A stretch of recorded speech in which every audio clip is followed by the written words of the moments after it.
In a world where young people's attention spans are shrinking and their interests are anything but world events and politics, news companies all around the world seem to be asking the same question.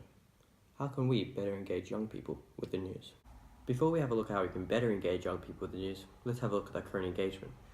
The National Press Institute conducted a study relating to the level of engagement towards news from people of different generations. The study finds that young people do indeed interact with news at a more surface level. The study shows that although 83% of 18 to 29-year-olds said that they enjoyed keeping up with the news, only 59% of them reported consuming news on a daily basis. This is a dramatic drop compared to the lowest of any other age group, being 75%. Further, only 25% of 18 to 29-year-olds said they engaged with the news story at an in-depth level. This compared to the lowest of any other generation, being 34%. So what do these statistics mean? Well, it means that although young people like to think they're interested in news, world events, and politics, they're only engaging with news at a bare minimum level and are engaging with it much less than any other generation. With our very selective taste in media, those shrinking attention spans, and the rise of social media, it's becoming increasingly harder to actually engage young people with the news. So, let's see how we can improve on this. Oh, sorry, I didn't see you there. Firstly, let's have a look how we can catch young people's attention. Young people are very selective, with most of them taking over an hour to decide on what to eat, let alone deciding what current events they're interested in. So, getting them to not change the channel, again, when you click on that link, is half the battle. So how do we capture their attention? We use catchy, eye-drawing headlines that specifically target young people. The term clickbait has become popular as of late and is used to describe a headline that entices audiences to click on it. Clickbait could be useful to online journalists in order to attract young audiences.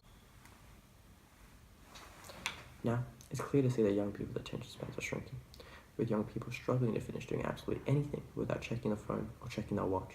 Just see, it's only been 7 seconds since the last time they checked it. So, how do we keep their attention? Well, put simply, we don't. We simply keep articles short, sweet, and straight to the point. Young people don't want to spend any more time than they have to on anything that isn't sleeping or eating. So, condensing articles down is an extremely important step in keeping young people's attention and engaging them with the news.